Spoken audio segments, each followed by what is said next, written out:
Hello, BookTube. Let's go through some more mail, shall we?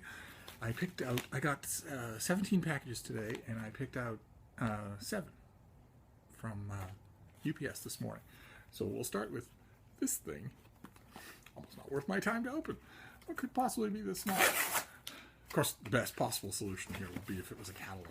They're the best. But they come in the mail. They don't come as a package. No, this is not a catalog. This is instead that dreaded thing, a slim volume of poetry. This is called House of Lords and Commons by Ishian Hutchinson. And it comes out at the end of summer. Fortunately, as I think I've mentioned on this channel before, Open Letters has a poetry editor. Who knows what she's doing, so I don't have to worry about it. Next one is No Way But Gentleness, a memoir of how Kess, my Kestrel, changed my life, by Richard Hines.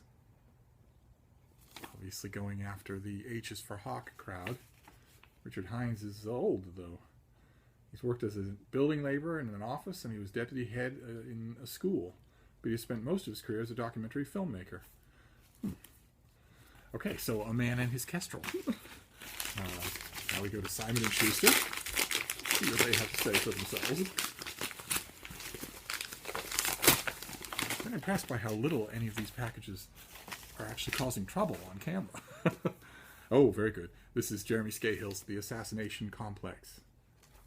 Some of you might remember him as the author of a book a few years ago called Dirty Wars that was brilliant. This is his study of President Obama's drone program and I imagine the physical and psychological effect that it has on its victims. This is disturbing reading. It will go to the top of the list, though, because it's important reading. Then we've got these things, these Norton envelopes, sealed shut. But they don't resist my book-eager fingers, do they? So what have we got here? Oh, good Lord, more disturbing reading. This is Rise of the Machines by Thomas Rid. It's a cybernetic history.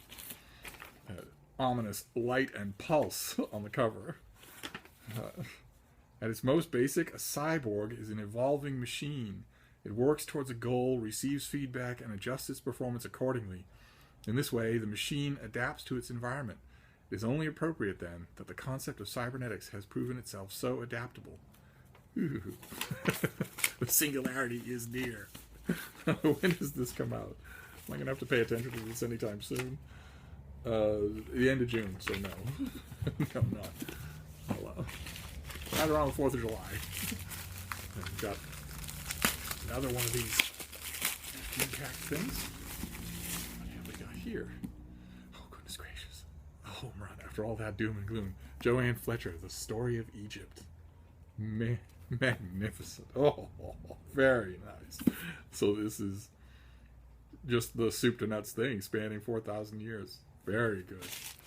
Oh, very good. Always happy to get those. And next up. Oh my. Oh, very nice. This is Sunil Kilnani's Incarnations, India in 50 Lives. I did not request this. I'm guessing that someone for our Strauss and Giroux is has paid attention to my love of all things India. Let's see here. This comes out in September, so I will read this and then wait for the finished copy. And our last package of the day. These videos don't take too long. What have we got here? The 100-Year Miracle, a novel by Ashley Ream. Pretty colorful cover. And Gillian Flynn, the grotesquely overrated author of Gone Girl, calls it already one of my favorite novels of 2016. No idea how many novels she read. Might have been the only one. Let's see here. Once a century, for only 6 days, a bay around a small Washington island glows like a water-bound aurora. Scientists from all over the world have been holding their breath, waiting for this once-in-a-lifetime chance to study the tiny sea creatures that produce the dazzling lights. But for Dr. Rachel Bell, the vivid green water is more than a natural phenomenon. It's her only chance at a normal life. A gifted biologist with a painful secret, Rachel has tried everything and everything has failed her.